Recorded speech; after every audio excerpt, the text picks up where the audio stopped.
We appeal to the citizen of the state that we should be cautious on issue like this, because if we are not cautious, we will see an unnecessary, irresponsible response which is not good to any community at the end of the day. Kadtu kan singi hadian ba arngut kinongelam Niam na Shillong kila syakalenti ha Bihar kan bagidang dan hakalenti benet syakaling khatre Jong kabalang kahinyo Trap Youth Council HYC kala Dawa na katanat ki kampo yeng ka Sorkar Pdeng ban Pynthikna ya ka Jingshngaiñ Jong ki Kynhun Niam Bapher hakaleng kari ke HYC kala ong bakani ka Jingja kala ong kabamla ban Pdeng bat kaseng kala kenturu ya ka Sorkar Meghalaya ban budien ya kani ka Jingja ringkat ke jela Bihar kenaman Pynthikna baki riurunar ki badan kati ha kani ka Jingja kin syapin citom kat kumkaan habakalan sikila pathai kubor ha khalai tarik uyayong u president ke HYC uba Robert Jun Kajarin ulaong.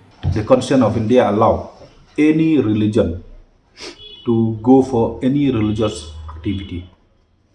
You look in Meghalaya, the church also doing its own religious activity. Hindu also do puja.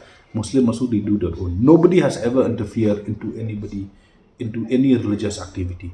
We hope that that same spirit of being secular is accepted in all part of India. Shushu ke HYC kelakir patru ye kinong shok shnong ka jela ban amle e kham na tiplu de ka Jingja na do stang hadukut ula ben rapru. If an incident like this appear in future, let's know the whole story first. Let's wait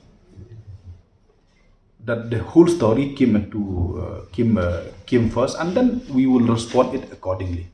But if we knew half of the story and starting to respond it in a bigger way without knowing the whole story of it, I'm afraid that the backlash is bigger than that. So we don't want to see that happening in future. So we like to request that as I told you, we like to request the government of Meghalaya to take appropriate step on this. We appeal to the citizen of the state that we should be cautious. We should be cautious on issue like this, because if we are not cautious, we will see an unnecessary, irresponsible response which is not good to any community at the end of the day.